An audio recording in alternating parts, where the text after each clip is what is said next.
Bib, agamanya Nabi Adam apa, dan apakah Nabi Adam sampai Nabi Isa juga menjalankan sholat? Oke. Dalam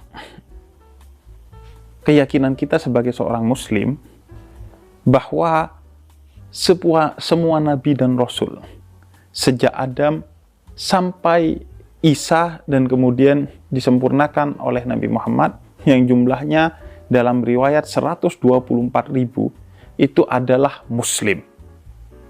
Karena dalam Al-Quran surat Ali Imran ayat ke-19, Allah tegaskan, inna dina indallahil Islam. Agama di sisi Allah itu hanyalah dan adalah Islam. Karena itu, semua nabi dan semua rasul itu seorang muslim, dan mereka yang tidak mengikuti ajaran semua nabi dan semua rasul, itulah yang disebut sebagai orang-orang kafir. Fir'aun, Namrud, dan lain sebagainya, mereka itu kafir. Ini juga sekaligus penegasan dari Tuhan bahwa Tuhan itu konsisten dengan apa yang disebut dengan kebenaran. Sejak awal manusia sampai kelak kiamat, kebenaran itu hanya satu.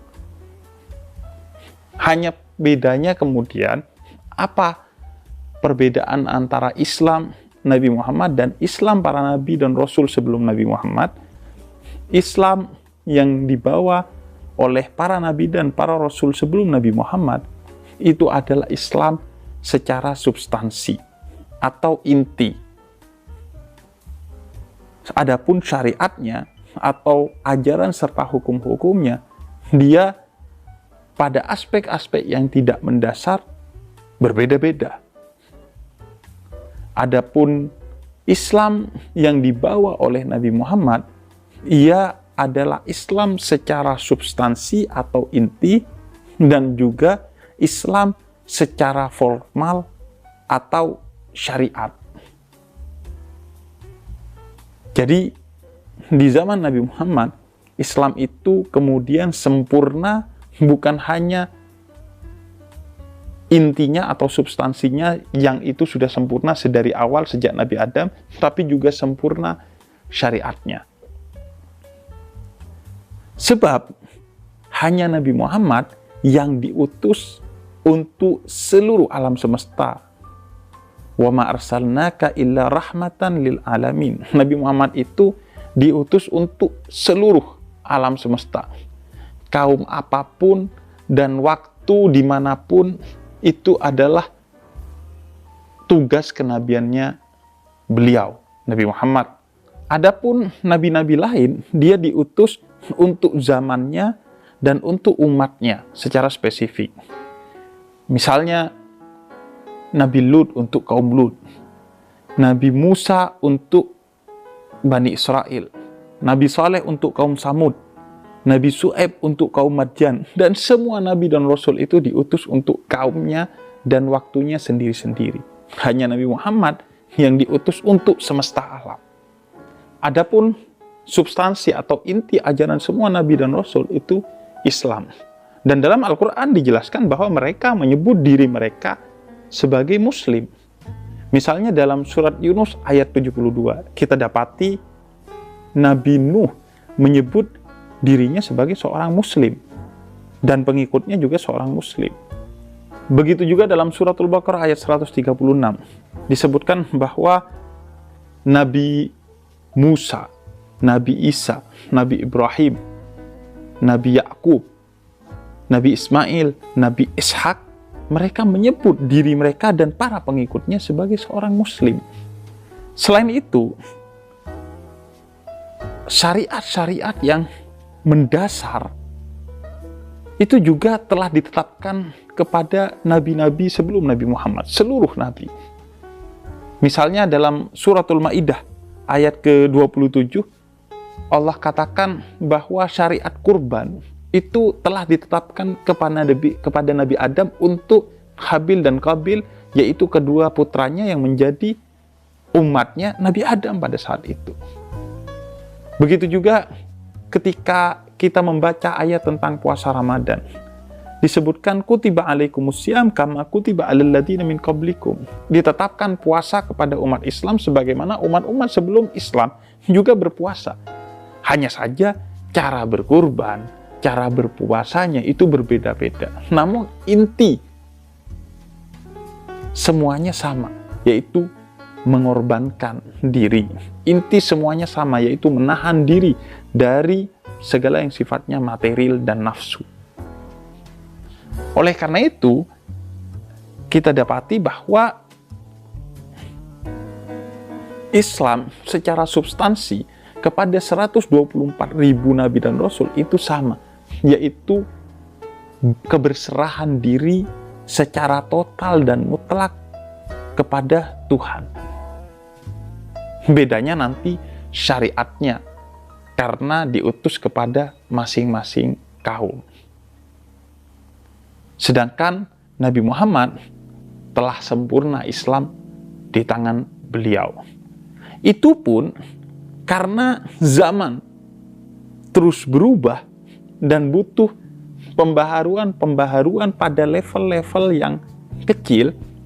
Karenanya Nabi memperkenankan terjadinya perbedaan di antara umat Islam. Sebagai contoh, sebagaimana diriwayatkan oleh Imam Bukhari, di zaman Rasul, Sayyidina Abu Bakar, Sayyidina Umar, itu azan ketika Jumatan hanya 1 kali. Namun ketika di zaman Sayyidina Utsman menjadi khalifah, azan ketika sholat Jumat itu ditambah menjadi 2 kali. Mengapa? Karena di zaman Sayyidina Utsman, umat Islam sudah banyak dan tersebar ke beberapa tempat yang agak berjauhan. Sehingga dibutuhkan tambahan 1 azan untuk memanggil umat Islam bahwa telah datang waktu sholat Jumat untuk mereka berkumpul di masjid. Baru kemudian azan sebagaimana di zaman Rasul, Khalifah Abu Bakar dan Khalifah Umar dilantunkan kembali sebagai bagian dari syariat Islam. Terjadi perbedaan, tapi itu tidak dipermasalahkan karena perbedaan itu diperkenankan pada aspek-aspek yang ijtihadi, yang memang diperkenankan dan itu bukan bersifat substansi atau inti.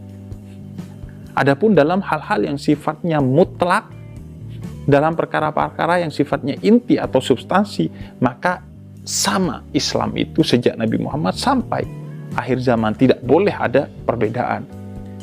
Misalnya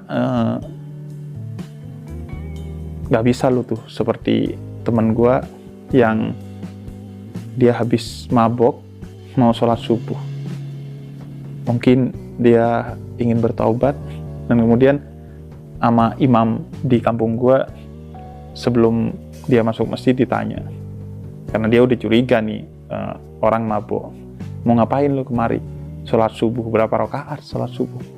3 rakaat kata dia. Ya udah pulang, berarti mabok. Nggak bisa tuh lo nambah sholat subuh dari 2 rakaat ke 3 rakaat karena wah lagi seger-segernya gitu. Nggak bisa, itu mutlak tuh, itu nggak bisa diubah-ubah, nggak ada perbedaan dalam hal itu.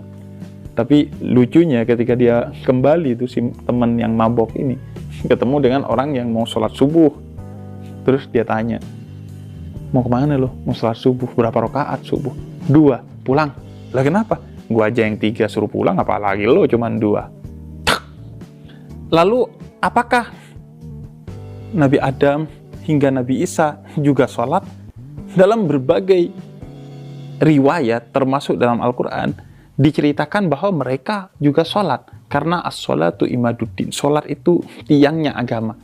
Semua agama itu memiliki ritual sholatnya masing-masing. Oleh karena itu kita dapati misalnya dalam suratul Maidah ayat ke-12 dikisahkan Nabi Musa bersama kaumnya itu juga sholat. Dan dalam surat Maryam ayat 31 Allah juga katakan bahwa Nabi Isa dan para kaumnya juga melakukan sholat. Jadi sholat itu adalah ajaran yang juga dilakukan oleh para nabi dan para rasul sebelum Nabi Muhammad. Hanya saja bedanya cara dan jenis sholat mereka. Dalam beberapa riwayat dijelaskan bahwa Nabi Adam itu sholatnya ketika fajar atau seperti sholat subuh kalau kita, dan jumlahnya sama 2 rakaat. Dengan asumsi rakaat pertama sebagai bentuk syukur atas terlepasnya Nabi Adam dari kegelapan malam, dan rakaat kedua sebagai bentuk syukur atas tibanya Nabi Adam dengan keterang benderangan atau cahaya. Semua nabi juga melakukan sholat dengan modelnya sendiri-sendiri, dan itu lantaran bentuk penghambaan yang total dan mutlak kepada Allah. Nabi Muhammad katakan jarak terdekat kita dengan Allah adalah ketika sujud, yaitu dalam sholat kita. Begitu juga Nabi Muhammad, sebelum perintah sholat diterima oleh Nabi Muhammad ketika beliau mi'raj dan bertemu langsung dengan Allah sehingga diperintahkan secara langsung oleh Allah untuk sholat, beliau sebelum itu juga telah sholat. Dalam beberapa riwayat diantaranya dari Ibnu Abbas, Nabi itu sholat bersama Sayyidah Khadijah ketika sebelum perintah sholat itu datang kepada Nabi Muhammad. Sehingga ketika Nabi itu sedang Isra sebelum Mi'raj, Nabi berhenti di Baitul Maqdis, Nabi sholat di sana sebanyak 2 rakaat yang menurut para beberapa riwayat itu adalah sholat tahiyatul masjid. Jadi sholat itu adalah ajaran yang telah dilakukan oleh semua nabi dan semua rasul. Karena itu Nabi juga pernah katakan bahwa perintah Nabi Muhammad di awal-awal dalam riwayat Ibnu Abbas itu adalah sholat. Kemudian yang kedua berkata jujur, dan yang ketiga menjaga harga diri. Jadi Anda kalau suka hoax dan tidak punya harga diri, Anda bukan seorang muslim yang sejati, karena itu yang paling dasar bagi seorang muslim. Dan kalau Anda tidak sholat, Anda itu bukan hanya melanggar syariatnya Nabi Muhammad dan bukan hanya tidak diakui oleh Nabi Muhammad, tapi semua nabi dan semua rasul tidak akan mengakui Anda. Oke, itu kira-kira buat kalian yang punya pertanyaan yang sama juga. Dan buat kalian yang mau nanya-nanya, nanti biasanya gue drop di story Instagram gue, kemudian gue pilih secara acak. Dan yang sudah bertanya, gue juga pelan-pelan akan jawabin satu persatu. Biasanya gue pilih random atau gue pilih mana pertanyaan yang paling banyak. Misalnya beberapa pertanyaan mirip nih, intinya satu, kemudian gue jawab itu. Seperti pertanyaan yang ini.